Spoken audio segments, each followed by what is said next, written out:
of advice, the place which changes people's lives. Andrzej Setman, coach i mentor. Od 25 lat prowadzi własny ośrodek szkoleniowy, w którym uczy autoterapii, jak tworzyć udane związki oraz jak odnaleźć sens w życiu. Autor 7 książek opisujących działania człowieka, a także twórca licznych opowiadań oraz skutecznej metody pozwalającej kobietom pokonać specyficzny rodzaj lęku. Na zachodzie znany z filmu nakręconego wspólnie z Pawłem Althammerem, przedstawiającego hipnozę, wyświetlanego w Muzeum Sztuki Nowoczesnej w Holandii. Prywatnie, w szczęśliwej relacji, ojciec 2 dzieci i dziadek 5 wnuków.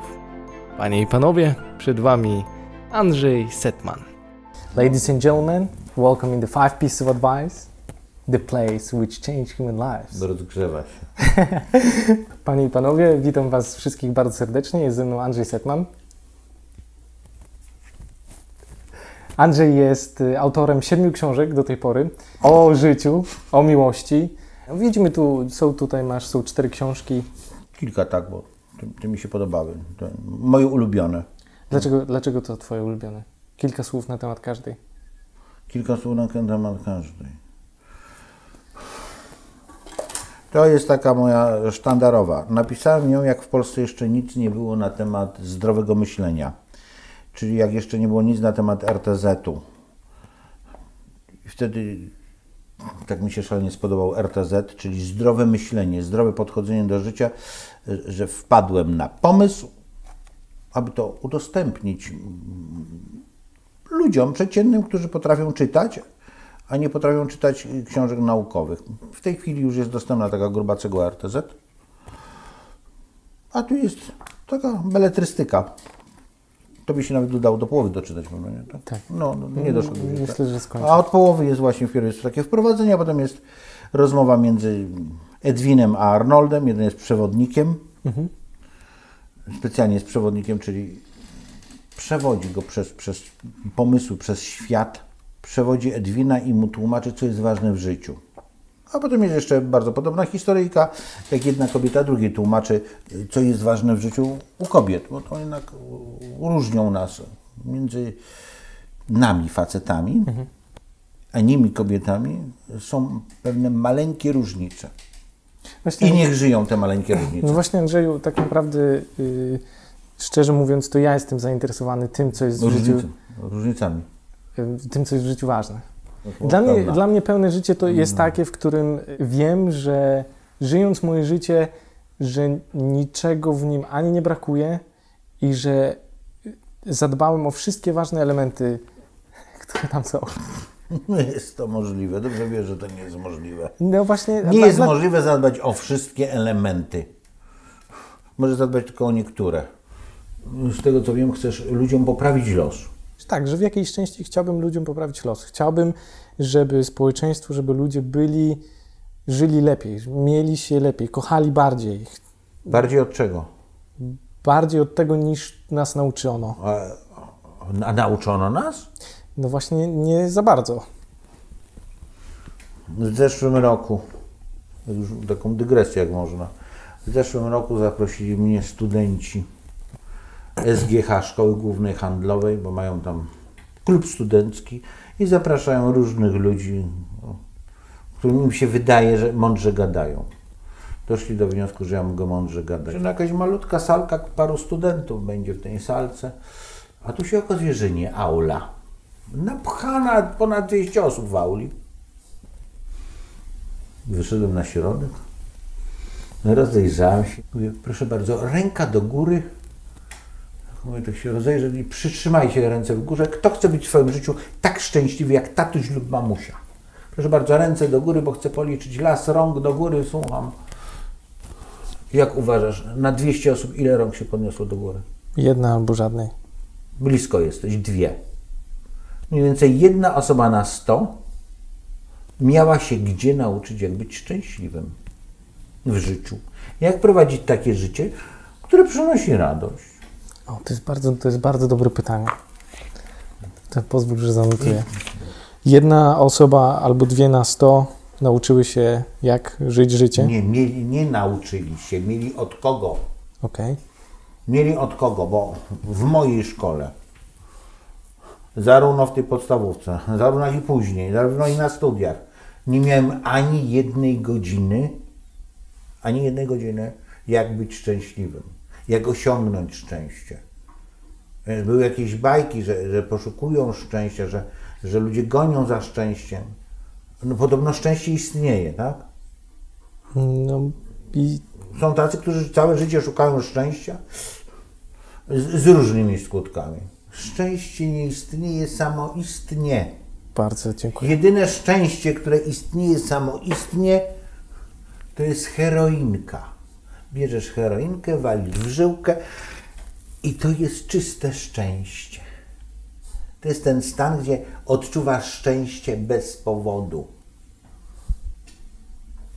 Pomijając heroinkę, no i jest jeszcze kilka innych też specyfików, które mają podobne działanie. Pomijając narkotyki, psychotropy, szczęście jest produktem ubocznym tego naszego życia. Podobnie jak orgazm nie jest celem, po co wchodzisz w związek małżeński. Nie? W związek małżeński się wchodzi do jakichś takich tak zwanych wyższych celów, a przy okazji jako produkt uboczny czasami powstaje orgazm. Te moje książki to zawsze powstają, ja nie piszę tego dla pisania, tylko jak mam jakąś ideę. I ta książka, Nie chcę żyć, to były w tej książce są zawarte dwie idee. Pierwsza idea to jest ten zdrowe myślenie, na czym polega, a druga część to są potrzeby faceta. Gdyż w większości kobiety nie były nauczone, to jest moje twierdzenie, które przejąłem od mojej córki, która godzinami ze mną rozmawiała, chciała się jak najwięcej dowiedzieć, jak funkcjonuje facet. Ja się pytam, czemu nie rozmawiasz ze swoimi koleżankami w klasie? Mówi, bo one tym nie są zainteresowane. One są zainteresowane kosmetykami, ciuchami, a nie facetem. W większości kobiety są nauczone, że jak się złapało faceta, to już automatycznie go się ma. Podobnie działa w drugą stronę. I po to właśnie jest ta króciutka opowiastka o tym, jak babcia opowiada swojej wnuczce, jak postępować z facetem, żeby on był szczęśliwy, bo rolą, twierdzę, to co mnie pytałeś, twierdzę, że jedną z ról, podstawową rolą faceta, mężczyzny, to jest opieka nad kobietą, uszczęśliwić kobietę. Czyli facet może być tylko wtedy naprawdę szczęśliwy, jeżeli istnieje na świecie kobieta, która jest dzięki niemu szczęśliwa. Tak. I twierdzę, że jak facet się uszczęśliwia przy pomocy Porszaka, przy pomocy jachtu, przy pomocy konta w banku z 7 zerami, to jest bardzo krótkodystansowe. Owszem, dostał tego Porszaka, pojeździł 2 miesiące. Przez 2 miesiące odczuwał coś fajnego. Po 2 miesiącach zobaczył Bentleya i już nie jest szczęśliwy. Już nie może być szczęśliwy. Tamten ma 2,8 do setki. To już nie jest to. Zawsze się znajdzie ktoś, kto będzie jechał szybciej od ciebie. Zawsze się znajdzie ktoś lepszy. Starożytni Żydzi stwierdzili, że żeby być spełnionym mężczyzną, to trzeba posadzić drzewo, zbudować dom i spłodzić syna. Są to podstawy, które powodują, że można się z chłopaka zamienić w mężczyznę. Z faceta w mężczyznę. Facet to jest po prostu każdy samiec gatunku Homo sapiens. Mężczyzna to jest ten wyjątkowy, który wie, po co żyje i jest świadom tego. I to te 3 symbole to są symbole. Bo zbudować dom to wcale nie znaczy, żeby wziąć cegłę i budować dom. Zbudować dom to znaczy, że mam swój teren, gdzie obowiązują moje prawa. Tu się nie pali, tu się chodzi w kapciach, tutaj się nie wpuszcza teściowej. Na przykład, no. Tu przyjmuję tego, kogo ja chcę. Tu obowiązują moje zasady. Mam swoje królestwo. Facetowi do szczęścia, do świadomości bycia mężczyzną potrzebny jest teren, gdzie obowiązują jego prawa. Po obiedzie nie zmywa się od razu naczyń, tylko wpierw się pije kawkę na przykład. A będąc już przy tym, czy uważasz, że na przykład zbudowanie biznesu albo organizacji, firmy, w której obowiązują zasady tak, danego człowieka, czyli właśnie to jest miejsce, gdzie jest tak jak on, zgodnie z jego wartościami, zasadami, czy to jest coś podobnego do tego, o czego mówisz, czy to... Może być podobne, może podlegać to pod tą drugą część. Jest jeszcze symbol drugi. Spłodzić syna. To znaczy mieć kogoś, komu mogę przedstawić swoją wizję świata. Kogo uczę grać w piłkę, kogo uczę łowić ryby, kogo uczę podrywać. I tu może być podobnie jak z tą firmą. Że ja kogoś uczę, jak prowadzę tą firmę.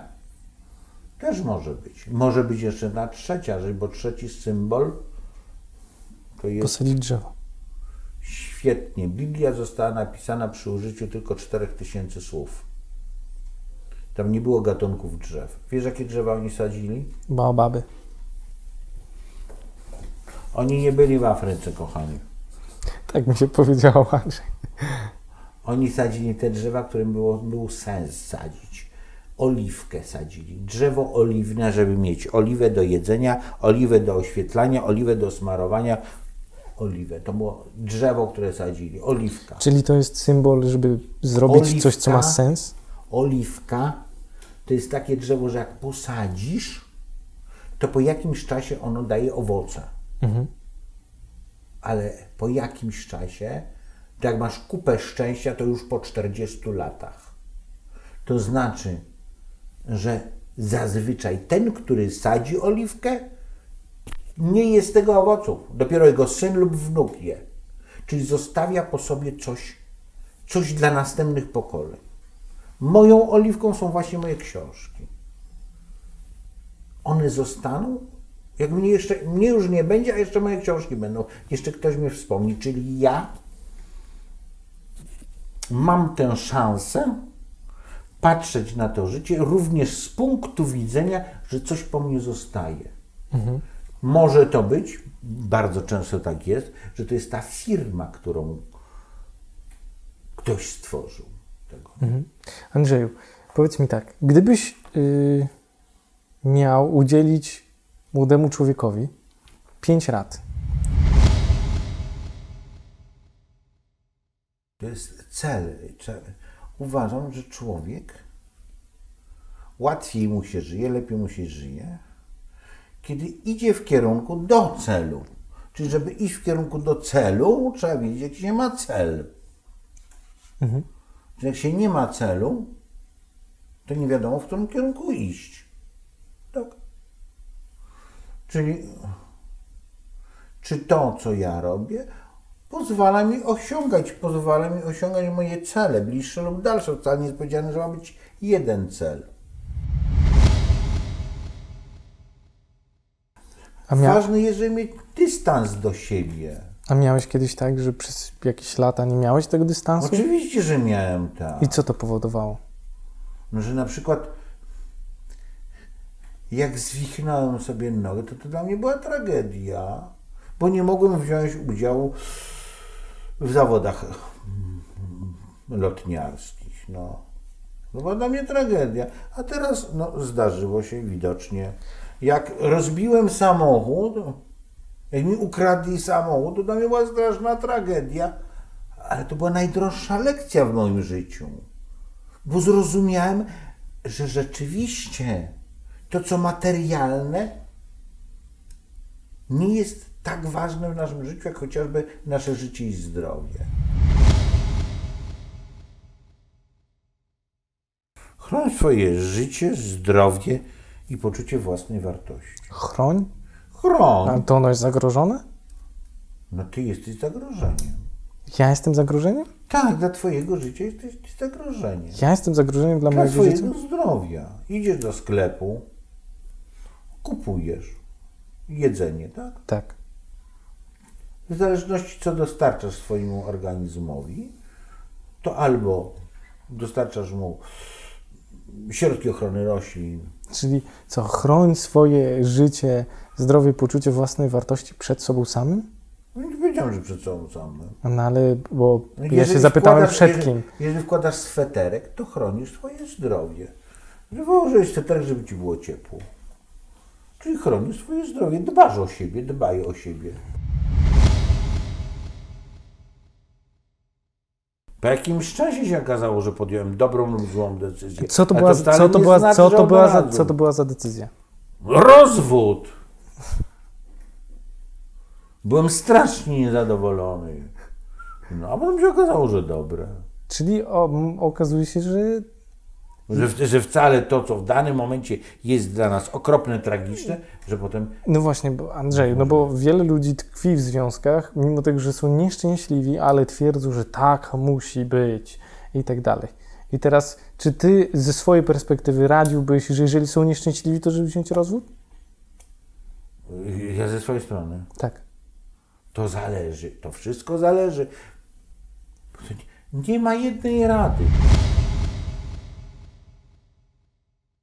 Żałuję, że się nie uczyłem języków. Że niestety, że nie poświęciłem czasu na naukę języków. A jakiegoś konkretnego, czy wielu języków? No, że nie znam angielskiego biegle, że nie znam francuskiego, że nie znam hiszpańskiego. Czyli gdybyś miał możliwość poradzenia komuś, poradziłbyś, żeby uczyli się języków? Tak, żeby się nie uczyli matmy, fizyki, bo to wszystko można wejść do internetu, wpisać sinus 45 stopni, jest odpowiedź. Azotan amonu, natychmiast wychodzi odpowiedź. A tak to języki to jest jedyna sensowna rzecz, która jest w szkole. Czytanie, Super. pisanie i języki. Gdyby było tak, że odkryłbyś albo mógł zacząć wcześniej to robić, pisać książki, co sprawiałoby ci przyjemność, czy byś pracował tyle samo, ale nad rzeczami, które ci sprawiają frajdę, przyjemność i tak dalej, czy mimo wszystko pracowałbyś mniej? Czy uważasz, że pytania, co by było gdyby, mają naprawdę taki duży sens? Mają. Jak nie jesteś w stanie tego powtórzyć, to jest największym błędem, to jest to, że gdybym mógł przeżyć życie jeszcze raz, to bym podchodził do tego, że to nie jest próba generalna, tylko że to jest już przedstawienie, że tego się nie da powtórzyć. Tą świadomość A da się powtórzyć? nie da się, ale ludzie żyją tak,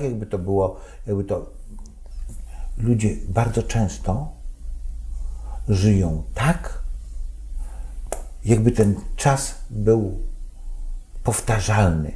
To znaczy, jadą pociągiem i nic nie robią. Czy to, czego żałujesz, nie wiem, czy mogę to... Możesz. Czy to, czego żałuję, to to, że nie wykorzystywałeś w pełni tego Tak, czasu? że bardzo często, że bardzo często marnowałem czas. Na oglądanie telewizji na przykład. I teraz, a gdybyś miał tą perspektywę, którą teraz masz, jak byś ten czas wykorzystywał? Czytałbym więcej książek. Co jeszcze? Co jeszcze? Co jeszcze? Oprócz czytania książek. Więcej leżałbym na kanapie. Więcej od tego, ile leżę. No. Panie i panowie, moim gościem był Andrzej Setman. And you can become a mentor for millions of people around the world. Just go to the Leave Your Advice section and share your wisdom with the world. And if your story is outstanding, we will come to you and record an exclusive interview about your story.